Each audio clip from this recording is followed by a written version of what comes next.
Vamos por favor a leer el Salmo 51. Cuando usted lo encuentre, dígame amén, por favor. Qué rápidos se pasaron. Bien. Leemos entonces en el nombre del Señor. Salmo 51 dice: Ten piedad de mí, oh Dios, conforme a tu misericordia. Conforme a la multitud de tus piedades, borra mis rebeliones. Lávame más y más de mi maldad y límpiame de mi pecado, porque yo reconozco mis rebeliones y mi pecado está siempre delante de mí. Contra ti solo he pecado y he hecho lo malo delante de tus ojos, para que seas reconocido justo en tu palabra y tenido por puro en tu juicio. He aquí, en maldad he sido formado y en pecado me concibió mi madre. He aquí tú amas la verdad en lo íntimo y en lo secreto me has hecho comprender sabiduría. Purifícame con hisopo y seré limpio. Lávame y seré más blanco que la nieve. Hazme oír gozo y alegría y se recrearán los huesos que has abatido. Esconde tu rostro de mis pecados y borra todas mis maldades. Crea en mí, oh Dios, un corazón limpio y renueva un espíritu recto dentro de mí. No me eches de delante de ti y no quites de mí tu Santo Espíritu. Vuélveme el gozo de tu salvación y espíritu noble me sustente. Entonces enseñaré a los transgresores tus caminos y los pecadores se convertirán a ti. Líbrame de homicidios, oh Dios, Dios de mi salvación. Cantará mi lengua tu justicia. Señor, abre mis labios y publicará mi boca tu alabanza. Porque no quieres sacrificio, que yo lo daría, no quieres holocausto. Los sacrificios de Dios son el espíritu quebrantado. Al corazón contrito y humillado no despreciarás tú, oh Dios. Haz bien con tu benevolencia a Sión. Edifica los muros de Jerusalén. Entonces te agradarán los sacrificios de justicia, el holocausto u ofrenda del todo quemada. Entonces ofrecerán becerros sobre tu altar. Amén. ¿Habían escuchado este salmo, cierto? Bien, quiero que podamos ver lo que la palabra del Señor tiene que decirnos en este salmo. Y antes de que pasemos a ver propiamente el salmo, quiero que recordemos algo. Este salmo, los teólogos, al menos en la gran mayoría, concuerdan en que el Salmo 51 tiene una relación directa con lo que pasó entre David y Betsabé. Ustedes saben la historia, ¿cierto? Si no, vamos a hacer un resumen. Pero este salmo de alguna manera es entre un cántico, un poema, un clamor que emite David a consecuencia de lo que había pasado con Betsabé. Y tiene bastantes cosas que dejarnos a nosotros por la riqueza que contiene, por la forma que se comporta David, pero también nos entrega algunos principios importantes respecto a lo que verdaderamente significa el arrepentimiento. El arrepentimiento para nosotros debería ser uno de los temas que manejamos con mayor claridad. Sin embargo, no siempre es así. Y es importante, hermanos, porque el arrepentimiento es clave para la vida del creyente. Por lo tanto, en este sentido, el Salmo hoy día viene a explicarnos algo muy interesante. Esta historia de David y Betsabé se desarrolla en los capítulos 11 y 12 del libro Segunda de Samuel. Y a modo de resumen, yo quiero contarle lo siguiente. En un tiempo en el que Israel se encontraba en guerra, David, siendo rey de Israel, decidió quedarse en Jerusalén y esto abrió la puerta a que codiciara a una mujer que no era su esposa, que fue Betsabé. David la mandó a llamar y fornicó con ella. Después de esto, y quedando embarazada Betsabé, para no salir atrapado en su pecado, David no encontró nada mejor que mandar a buscar al esposo de Betsabé, que era Urías, que estaba en la guerra, y lo mandó a llamar. Con el pretexto de estar con él, de conocerlo, pero para que él también estuviera con su esposa y entonces el hijo que estaba gestándose en Betsabé pasara piola, como se dice, ¿cierto? Y así él quedara libre de culpa. Pero él no contaba con que este hombre Urías era un hombre noble, que temía al Señor y amaba a su pueblo. Por lo tanto, cuando estuvo en Jerusalén, no compartió con su esposa. Entonces, viendo David que este hombre no iba a estar con su esposa y que iba a salir atrapado por su pecado, no saca una idea mejor que llamar al general de su ejército y decirle: ponme a este hombre en el frente de la batalla donde arrecia, y en el momento que los enemigos vengan, ustedes retrocedan y déjenlo morir. Esa fue la estrategia que ideó David. Después de casi un año de haber, entre comillas, lidiado con esta situación y haberse desasido de este hombre, que, entre paréntesis, David, después de que murió, mandó a buscar a Betsabé y se casó con ella. Después de casi un año, la Biblia nos dice que Dios envía a un profeta, que es Natán, y lo manda a encarar a David. Y aquí es tremendo porque Natán le cuenta a David y le viene a decir, mira, necesito contarte algo. Había un hombre pobre que tenía solo una ovejita, y había un hombre rico que tenía muchas ovejas y tenía muchas posesiones. Y cuando vino un amigo a ver a este hombre rico, no halló nada mejor que tomar la oveja única que tenía este hombre pobre y la sacrificó y se la dio a su amigo. ¿Qué hacemos con él? Y cuando David oyó esa historia, David se indignó, se enfureció, ardió en ira y dijo, hay que matarlo por lo que hizo. Y justo en ese momento, Natán viene y le dice, ese hombre eres tú, porque esto fue lo que hiciste con Urías y con Betsabé, su mujer. Todo este preámbulo, hermanos, nos da el contexto por el cual nace el Salmo 51. El Salmo 51 nos muestra un clamor que emite David, un ruego, una súplica que levanta al Señor. Pero nace de todo un proceso que no fue de un día ni de dos, duró prácticamente un año. Entre que estuvo con Betsabé, entre que nació su hijo y comenzaron todas estas situaciones y fue confrontado por Natán, pasó mucho tiempo. Y eso nos da el contexto al Salmo 51. Entonces, ¿por qué es importante? Porque primero nos da el título de nuestro sermón, que se llama Un clamor por transformación. Y vamos a ver algunos aspectos principales del Salmo 51 a través de 3 puntos, que son reconociendo mi pecado, un ruego por transformación y nuestro pecado afecta a otros. Si nosotros enumeramos, si yo les enumero algunos de los pecados que David cometió en 2 de Samuel capítulo 11, nos muestra que primero David en su pereza se privó de ir a la guerra. El capítulo 11 de 2 de Samuel nos dice claramente al inicio que en el tiempo que los reyes iban a la guerra, David no fue a la guerra. Por lo tanto, su pereza le abrió la puerta a que él estuviera de ocioso y cayera en el segundo pecado, que es codiciar a Betsabé. La Biblia nos muestra que subió al techo de su palacio y comenzó a mirar hasta que encontrara algo que le agradara. Y vio a esta mujer Betsabé que se estaba bañando desnuda y él la codició. Pero no contento con haberla codiciado, la mandó a llamar y se acostó con ella, probablemente a la fuerza. La Biblia no nos dice en ningún lugar que es así, pero es lo más lógico, ¿cierto? Que él la tomara a la fuerza porque ella estaba casada. Punto 4. Planeó cómo librarse de su hijo, lo que significó que ideó en su mente un plan para librarse de esa responsabilidad y no asumir su pecado.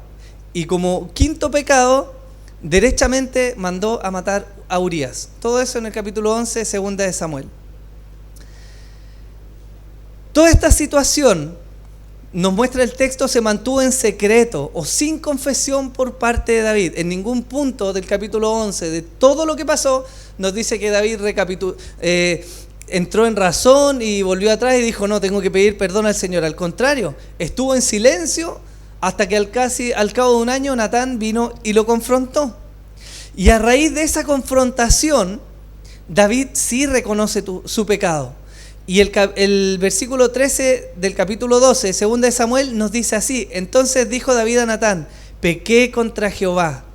Y Natán dijo a David, también Jehová ha remitido tu pecado, no morirás. Entonces este contexto, esta confrontación, este periodo y estos pecados nos dan el contexto para el Salmo 51. Y ahora, este primer punto es bastante interesante, porque muy por el contrario de lo que solemos ver quizás en nuestros días y lo que pasa muchas veces, David fue un hombre que, a pesar de lo horrible de todos sus pecados, en el momento en que fue confrontado, él asumió. Él no se arrancó.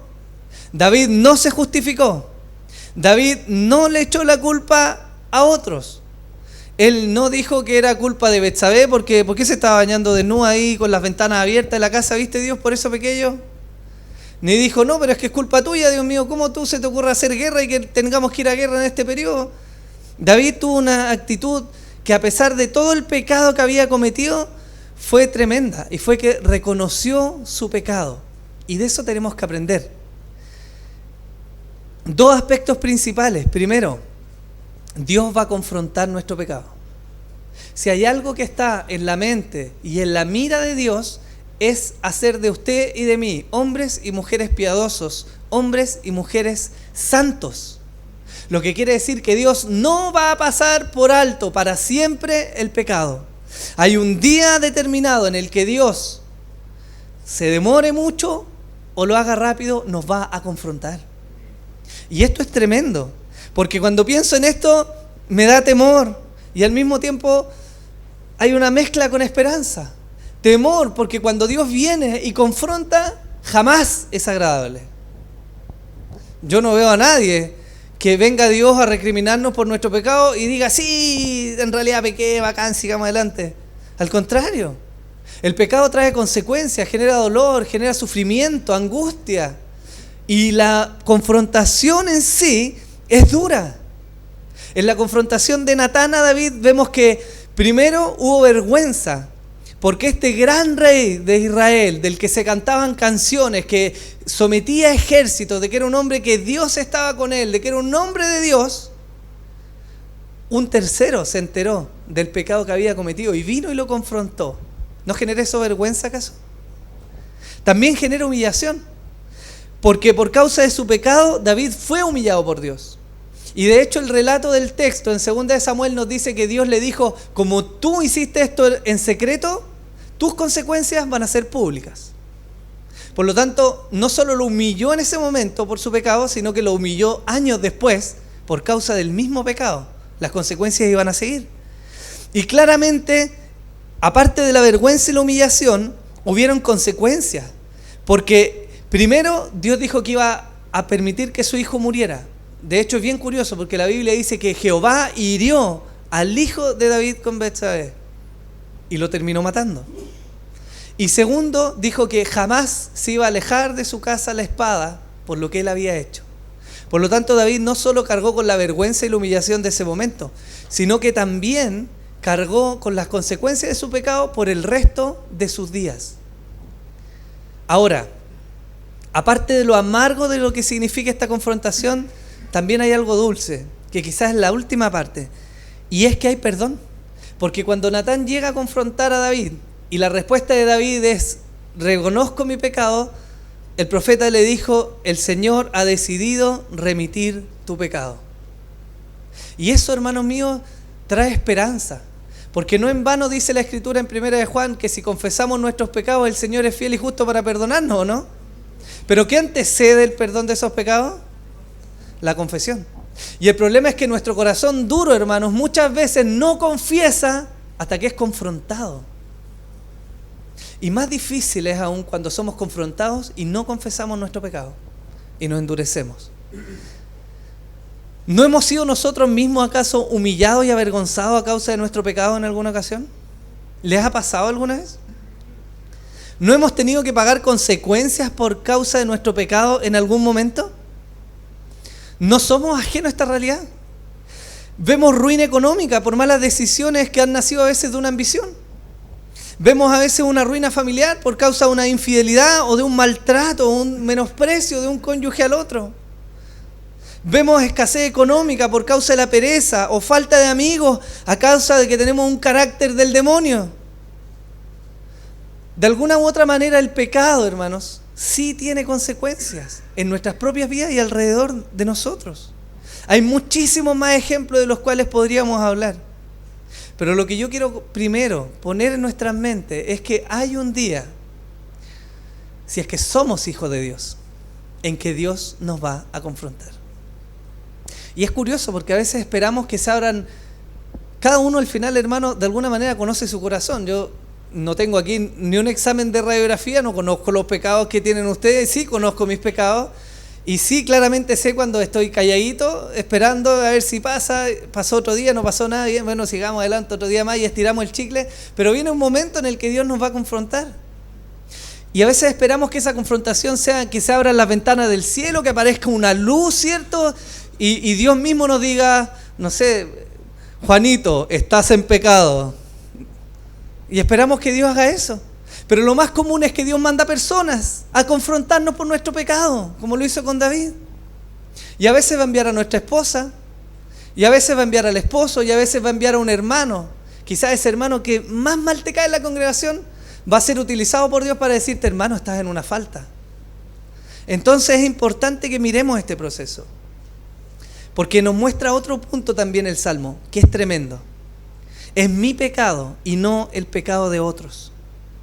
A pesar de todo lo vil y lo bajo que cayó David en todo este proceso, nosotros podríamos escandalizarnos. Es como si supiéramos que en medio nuestro hay un hermano que primero engañó a su esposa, mandó a matar, después la trajo, se quedó con ella, quiso deshacerse del hijo. Uy, el hombre ideal, ¿cierto? Ejemplar en nuestros días. Pero David, a pesar de todo eso que hizo, él fue suficientemente hombre, por decirlo de alguna manera, para reconocer su pecado. Y los versículos 3 y 4 del Salmo 51 dice: porque yo reconozco mis rebeliones y mi pecado está siempre delante de mí. Contra ti solo he pecado y he hecho lo malo delante de tus ojos. David diciendo, yo conozco mis rebeliones, yo conozco mi pecado, yo reconozco que he hecho lo malo delante de ti. El Salmo 51 está lleno de expresiones en las cuales David ruega por una transformación porque se sabe, se reconoce pecador. Ahora confrontado y ya expuesto a la luz, pero él reconoce su pecado. Y de esto hay algo llamativo, que David llega a decir, contra ti solo he pecado. Y yo me pregunto, ¿pecó solo contra Dios David? ¿No pecó contra Betsabé acaso?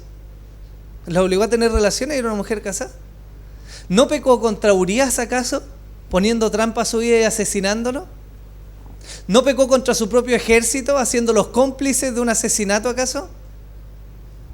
Y de alguna manera pecó contra su familia, porque su familia va a pagar las consecuencias de los actos de David más adelante. Y el pueblo también, porque era el rey, por lo tanto lo que le ocurría a él en este periodo donde Dios gobernaba a través de un rey, claramente iba a repercutir en el pueblo. Entonces, ¿por qué vemos que en el Salmo 51 él dice, solo contra ti he pecado? Y esto es algo tremendo que se nos enseña. Y es porque él reconoce que ha pecado primeramente contra Dios. Deseara que tuviéramos muchas veces nosotros esta dimensión del pecado. Porque somos rápidos cuando nos mandamos algún condoro contra nuestra esposa o nuestro esposo en decirle, bueno, salgamos a comer, arreglemos las cosas, vamos, hagamos esto, conversemos, veamos una película, no sé. Tratamos rápido de aliviar las consecuencias. Pero muchas veces no nos tomamos el tiempo de reflexionar y pensar que primero ofendimos al Señor. Y que por lo tanto quebramos de alguna manera esta relación con nuestro Dios. Por eso es tan ejemplar el Salmo 51 y es tan sincero en el clamor que David emite, porque él se conoce primero pecador contra el Señor. Hoy día es común, hermanos, lamentablemente por nuestra naturaleza caída, que siempre hay alguien más que tiene la culpa. Ese es el lema de la psicología moderna. Siempre fue un problema de tu infancia, o de tus padres, o de los vecinos, o de la falta de oportunidades, pero la culpa jamás es tuya. Y David tiene la actitud precisamente contraria. David reconoce su pecado, primeramente su pecado contra Dios. Y eso genera un cambio tremendo. No hemos escuchado cosas a veces como, pastor, yo sé que tengo un mal carácter, pero es que mi esposa no colabora. Y ahí cuando íbamos derechito a decir, sí, yo reconozco mi pecado, pero es culpa de mi esposa. Pastor, yo sé que he murmurado, pero es que otros también lo hacen. No, pastor, yo me voy a ir de la iglesia porque no soporto que otros pequen. O no, pastor, la verdad es que estoy herido porque no tengo la atención que merezco de todos los demás. ¿Y sabe qué es tremendo esto?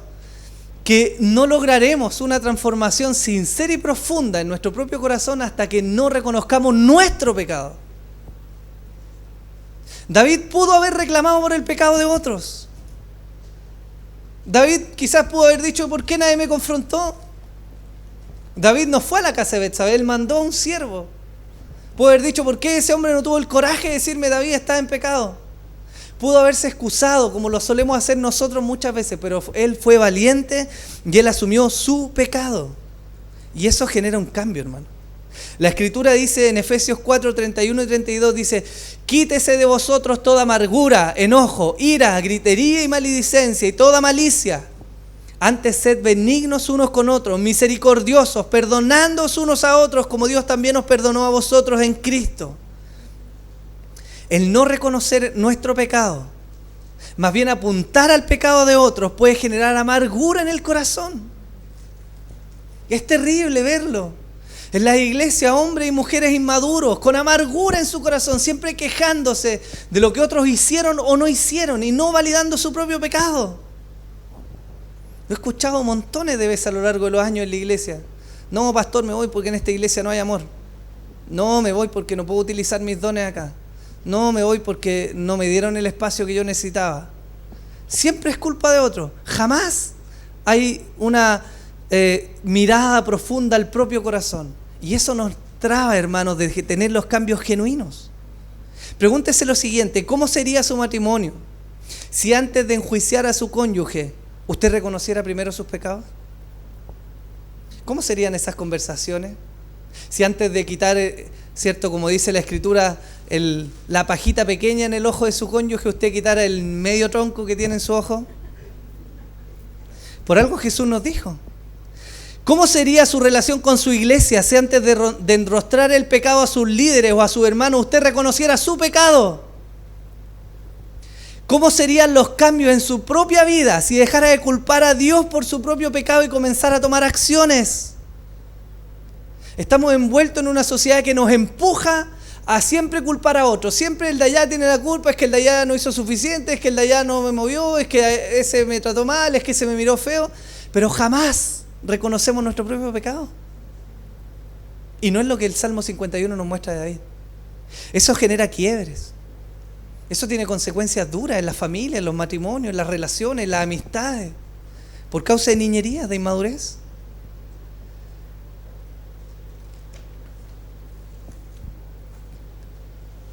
Significa entonces, como le decía, que David no reconoce su pecado contra otros al decir: contra ti solo Dios he pecado. Claramente no. Significa que él tiene conciencia de que primeramente, cuando pecamos, hermanos, ofendimos y quebramos la ley de Dios. Cuando nosotros tenemos en nuestro corazón este primer amor, cuando Dios es realmente lo más grande y lo más valioso para nosotros en nuestra vida, tal como dice el primer gran mandamiento, ¿cierto? Amarás al Señor tu Dios con todo tu corazón, con toda tu alma y con toda tu mente. Debiéramos ser capaces de reconocer entonces que todo pecado que cometimos contra un tercero afecta primeramente a Dios. Y el arrepentimiento genuino tiene esa vía. Reconoce primero el quebranto hacia Dios. Reconoce primero que ha ofendido a Dios, para después, con sinceridad, poder pedir perdón al hermano. El punto 2 del sermón es un ruego por transformación. Y yo quiero dejar esto unido, porque es tan importante que nos demos cuenta de la necesidad de arrepentirnos delante de Dios para rogar por una verdadera transformación, para que nos demos cuenta de cómo funciona nuestra vida. ¿Les ha pasado acaso a veces que tienen alguna discusión con su cónyuge por un problema que viene pasando hace 10, 15, 20 años y todavía no cambia y lo han discutido 100, 200, 300 veces? ¿Les ha pasado alguna vez o no? Quizás no con esos números. Gracias por la sinceridad. Nos pasa. ¿Sabe por qué nos pasa muchas veces? Porque no vamos al fondo del problema. Porque tratamos de tapar el pecado de manera superficial. Ay, sí, te traté mal, bueno, sí, perdón, es que andaba atravesado. Ya, bueno, sí, me pediste perdón, sí, yo andaba atravesado. Ok, bien, sigamos adelante. Y el problema jamás se trató. Nunca miramos el corazón. Nunca vimos qué fue lo que gatilló que este hombre o esta mujer tuviera un carácter del demonio. Por lo tanto, no hay cambios reales en nuestra vida. Y somos tropiezo a la gente de afuera y somos tropiezo a los hermanos de la iglesia porque no nos enfocamos en el problema, que es buscar un cambio. Las palabras de David son tremendas. Él dice: ten piedad de mí, oh Dios, conforme a tu misericordia, conforme a la multitud de tus piedades, borra mis rebeliones. Dice: lávame más y más de mi maldad, límpiame de mi pecado. Dice: purifícame con hisopo y seré limpio, lávame y seré más blanco que la nieve. Crea en mí, oh Dios, un corazón limpio y renueva un espíritu recto dentro de mí. Imagínense, las palabras de David son tremendas y están acompañadas por algo que también es particular, que es la culpa. El Salmo 31 no es técnicamente paralelo, pero también los teólogos concuerdan en que es un salmo que nos muestra de alguna manera este proceso un poco más amplio, porque parte de antes que fuera perdonado y habla después de que fue perdonado. Y dice, bienaventurado el varón a quien Jehová ha perdonado, dice, parafraseando el Salmo 32. Pero también nos habla de la culpa que efectivamente va mermando nuestra relación con el Señor, nuestra relación con los hermanos, y que nos hace sentir de tal manera sucios que llevó a David a emitir estas palabras. A veces nosotros pecamos y le decimos, Señor, perdóname. Sí, perdóname porque soy idiota, tengo mal carácter. Perdóname, cámbiame, sí, cambia mi corazón, perdóname, amén. Pero el clamor de David fue mucho más profundo. Él está diciendo, Señor, cambia mi corazón. No está diciendo, Señor, sí, perdona mi pecado, cambia mi corazón. Señor, mi corazón no sirve, está sucio, está manchado hasta la médula, hasta lo profundo de mi corazón, cámbialo. Él emite un ruego que está basado en el conocerse tan profundamente pecador. Jeremías 2:22 dice, aunque te laves con lejía y amontones jabón sobre ti, la mancha de tu pecado permanecerá aún delante de ti. Esto suele atormentar a los hijos de Dios, siempre y cuando nuestra conciencia no esté cauterizada, porque si nuestra conciencia está cauterizada, usted va a pecar y le va a dar lo mismo. Pero qué bendiciones cuando nuestra conciencia no está cauterizada y la culpa de alguna manera comienza a incomodarnos, porque es una forma en que Dios nos va guiando hacia el arrepentimiento. Salmo 32, versículos 3 y 4 dice, mientras callé se envejecieron mis huesos, en mi gemir todo el día, porque de día y de noche se agravó sobre mí tu mano, se volvió mi verdor en sequedades de verano. Ese salmo, ese fragmento, nos está diciendo lo que vivió David en este proceso entre que pecó y que fue confrontado. David no fue un hombre que vivió en paz. Si usted piensa que de alguna manera vamos a pecar y vamos a poder vivir normalmente el resto de nuestro día, estamos equivocados. Y si usted ha logrado pecar y vive en paz, preocúpese. Preocúpese por tener una conciencia cauterizada que le puede conducir a perdición.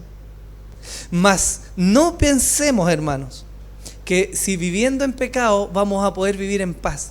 A David la culpa lo estaba consumiendo. De tal manera es su clamor, porque se sabía derrotado, perdido, quebrado. David sabía que llegó al reino no por sus habilidades, era el más pequeño de sus hermanos, era el más ñecle.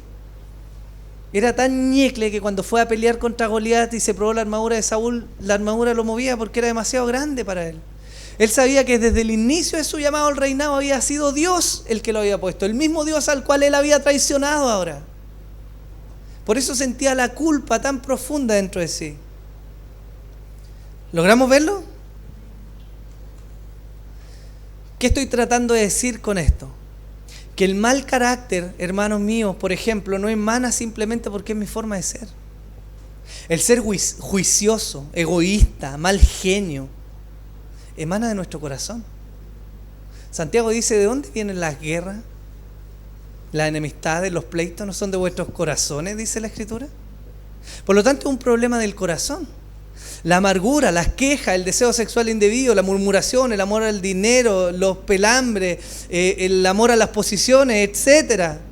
Nada de eso se va a solucionar si no hay un profundo cambio en el corazón. Ahora, yo les pregunto, ¿querrá Dios cambiar nuestros corazones?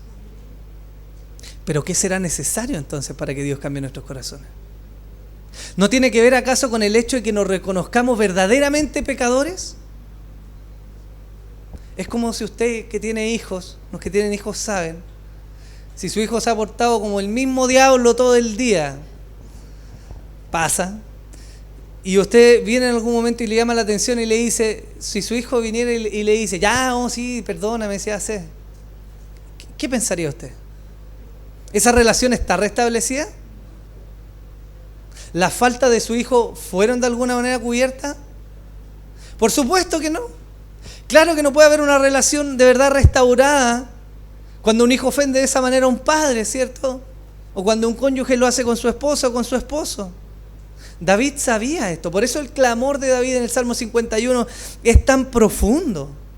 Él no está diciendo simplemente, Señor, perdóname porque maté, y porque forniqué, y porque me quise deshacer de mi hijo, y porque encima metí a otro, y porque van a pagarme. Él no está diciendo simplemente perdóname, le está diciendo, Señor, crea en mí un corazón limpio. Él está diciendo, mi corazón ya no sirve. No basta que simplemente haya un perdón. Dice, renueva un espíritu recto dentro de mí.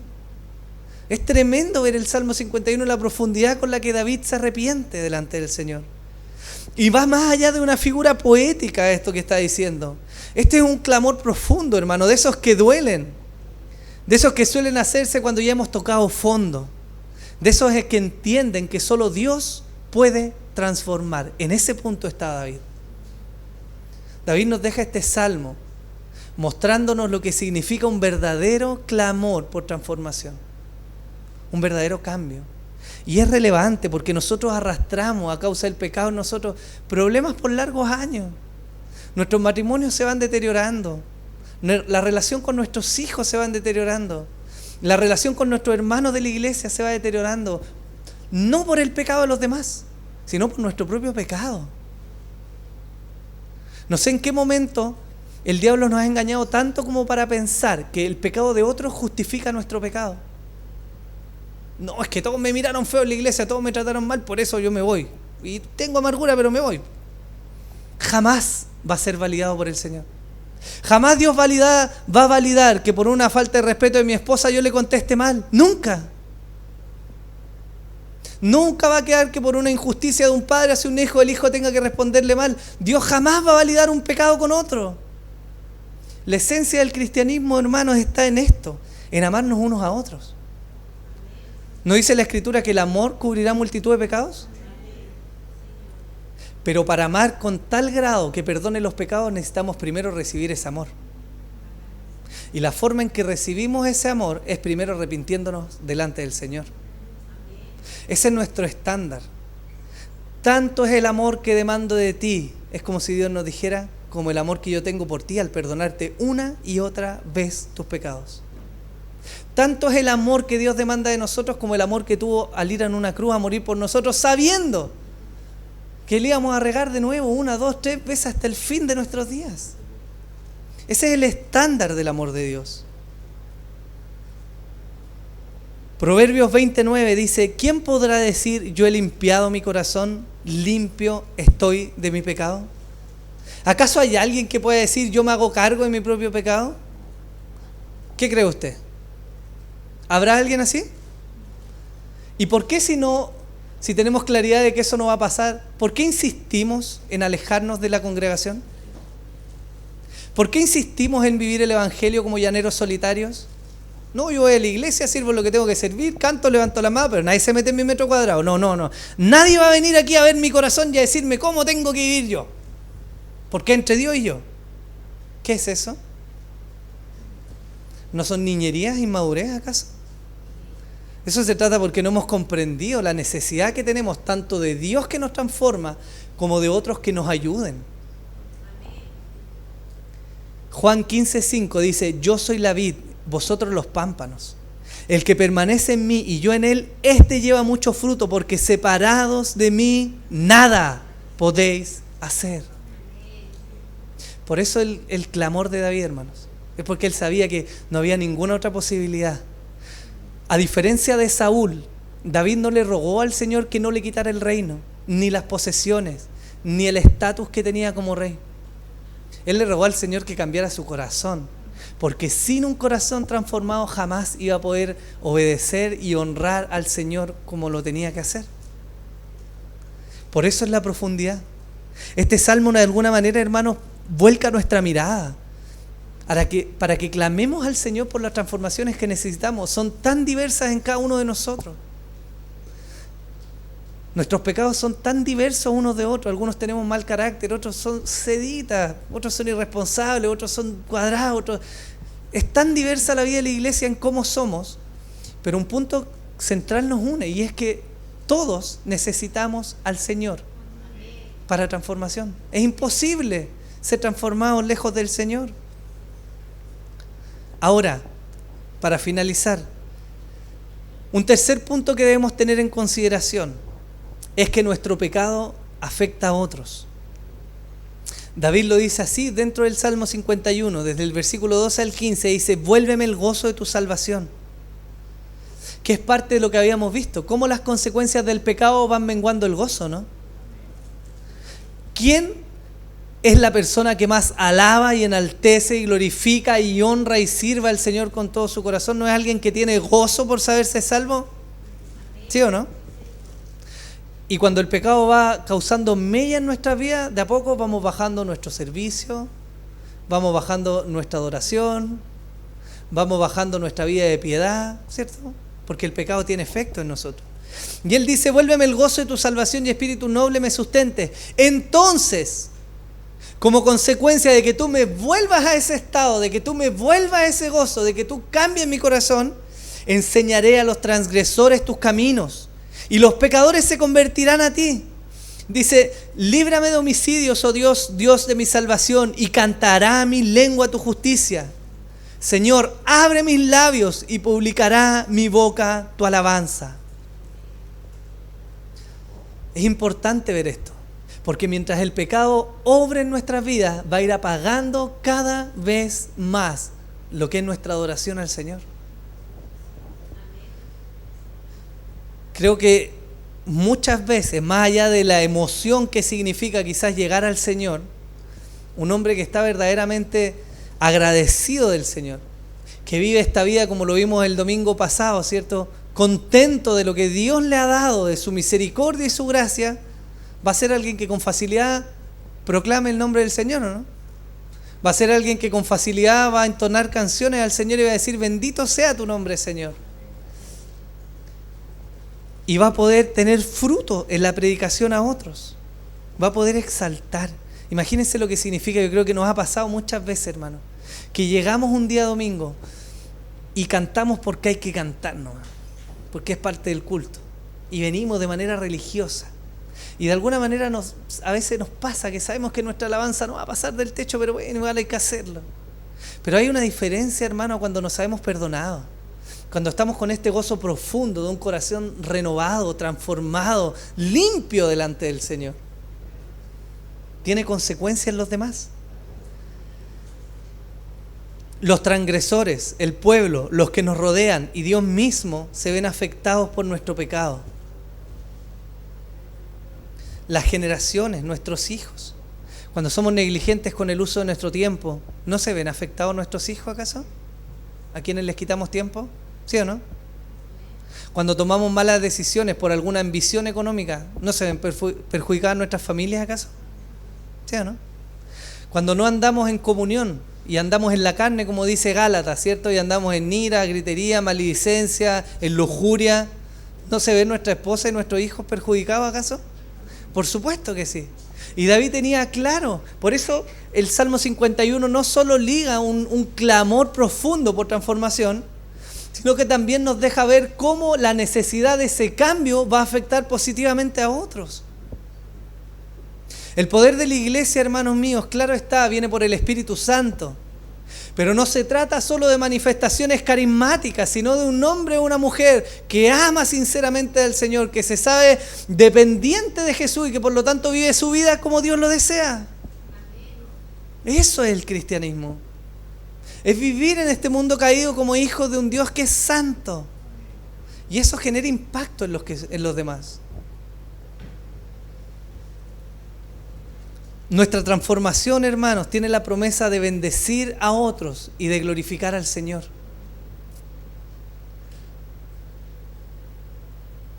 Versículos 16 y 17, David dice: porque no quieres sacrificio, que yo lo daría. No quieres holocausto. Los sacrificios de Dios son el espíritu quebrantado. Al corazón contrito y humillado no despreciarás tú, oh Dios. A veces hemos malinterpretado esta figura que cuando decimos: bueno, Señor, sácame esto y te voy a servir todos los días hasta el resto de mis días. Y es como si estuviéramos pagándole a Dios. Un culto más que vinimos y no fallamos, ahí está, una monedita más en la alcancía de Dios y mi deuda se aminoriza con Dios. ¡Qué mal! Dios claramente no está conforme con una muestra solamente externa de devoción. A Dios no solamente le interesa que usted y yo vengamos y que diezmemos y que sirvamos y que ofrendemos y que cantemos o hagamos lo que queramos. Dios quiere un corazón renovado. Y mire la encrucijada, porque tanto Dios quiere un corazón renovado, pero Él sabe que el único que puede renovarlo es Él mismo. Por lo tanto, ¿qué quiere Dios de nosotros? Que le necesitemos, que le amemos, que le busquemos, porque es la única forma en que hemos de ser transformados, hermanos. Qué tremendo esto. A veces he escuchado corrientes teológicas, sobre todo hoy día, carismáticas, en que hacen un llamado casi a gánate el corazón de Dios, conquista a tu Padre, acércate a que tu Padre se agrade más de ti, haz sacrificios para que Dios te acepte más. Qué tontera, hermanos, si por Cristo ya Él nos acepta. El hecho está en que nos sepamos necesitados, porque al tiempo que nos sabemos necesitados, vamos a vivir en dependencia de Dios. Y de eso se agrada el Padre, ¿no? ¿Me sigue? Predicadores con un corazón enaltecido o con pecados ocultos no son aprobados por Dios, aunque prediquen bonito. Músicos con amargura o orgullo en su corazón no son aprobados por Dios, aunque su técnica sea maravillosa. Servidores que sirven de mala gana, aunque sean fieles en estar el día y la hora en que se les llama, no son aprobados por Dios. Como David identificó, Dios desea nuestro corazón, y nada menos que nuestro corazón. Nuestras pasiones, nuestros deseos, nuestro anhelo, que sea Él. De ahí va a emanar todo lo demás. La forma en que bendecimos, la forma en que amamos, la forma en que perdonamos, la forma en que restauramos a otro que ha caído, va a emanar, hermanos, de un corazón que ha sido perdonado, transformado, restaurado. A pesar de los pecados de David y de lo que él vivió, tuvo la dicha de dejarle a su hijo un reino fuerte y rico, y tan reconocido que el reinado de su hijo vinieron incluso otras naciones y se pudo construir el templo al Señor donde su presencia vino a morar. Por lo tanto, a pesar de que David vivió las consecuencias de su pecado, Dios sí estuvo con él hasta el último de sus días. ¿No es el Nuevo Testamento que después se nos declara que David era un hombre conforme al corazón de Dios? ¿Y cómo iba a ser conforme al corazón de Dios si era un compadre homicida, mujeriego? ¿Cómo? ¿Sabe por qué? Porque tenía una necesidad profunda. Y al momento de ser confrontado, él reconocía su pecado delante de Dios. Yo me pregunto, ¿seremos nosotros capaces de hoy día reconocer nuestro propio pecado antes de mirar el pecado de otros? El profeta Ageo dijo así: meditad bien sobre vuestros caminos. Meditad sobre vuestros caminos. Sembráis mucho y recogéis poco. Coméis y no os saciáis. Bebéis y no quedáis satisfechos. Os vestís y no os calentáis. Y el que trabaja jornal recibe su jornal en saco roto. Así ha dicho Jehová de los ejércitos: meditad sobre vuestros caminos. Subid al monte y traed madera y reedificad la casa y pondré en ella mi voluntad y seré glorificado, ha dicho Jehová. Esto se dijo en un contexto en el cual el pueblo se había olvidado de Dios y vivía cada uno para sus propios deleites, hasta que Dios envía a este profeta y les dice: oye, yo primero. Dios dice: yo primero. Y entonces voy a traer la bendición. Y entonces voy a traer prosperidad. Y entonces voy a cambiar y voy a transformar. Esa es la invitación que el Señor nos hace hoy día. Yo le pido que, por favor, mi hermano, póngase en pie para que podamos orar al Señor.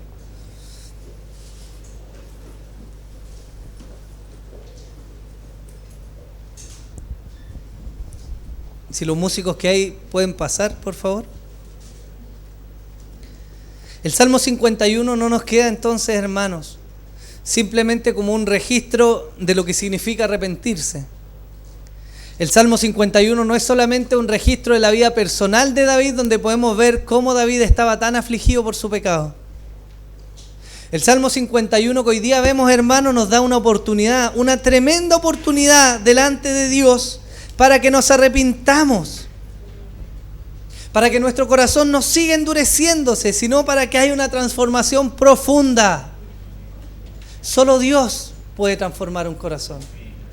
Solo Dios puede transformarlo. Solo Dios va a quitar tu mal carácter, hermano. Va a quitar mi mal carácter, es el Señor.